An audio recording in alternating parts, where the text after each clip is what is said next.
Happy birthday beautiful lady. হ্যাঁ জানি অনেক দিন হয়ে গেছে তোর সাথে দেখা হয় না, আড্ডা দেওয়া হয় না।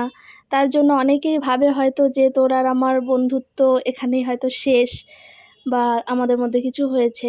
কিন্তু তারা এটা জানেই না যে আমাদের মধ্যে যতই কিছু হোক না কেন, 1 বছরও যদি দেখা না হয় তাও আমাদের বন্ধুত্ব কখনোই শেষ হবে না। এটাই হচ্ছে বেস্ট ফ্রেন্ড। আর আমাদের বন্ধুত্ব এরকমই যে আমাকে কেউ একা রাস্তায় দেখলেই জিজ্ঞেস করে, কী রে তোর সাথে তোর পার্টনার কোথায়? আজকে তোকে খুব মিস করছি।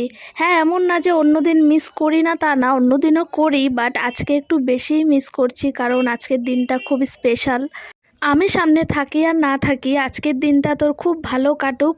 আর শুধু আজকের দিনটা না, তোর সারাটা জীবন যেন খুব ভালো কাটে, আর তোর সব স্বপ্ন যেন পূরণ হয়, এটাই ভগবানের কাছে প্রার্থনা করি। আর আমার কোনো কথায় বা বিহেভিয়ারে যদি তোর কোনো খারাপ লেগে থাকে তাহলে আই এম সরি, পারলে আমাকে ক্ষমা করে দিস। অনেক ভালো থাকিস। Happy birthday my bestie. I love you.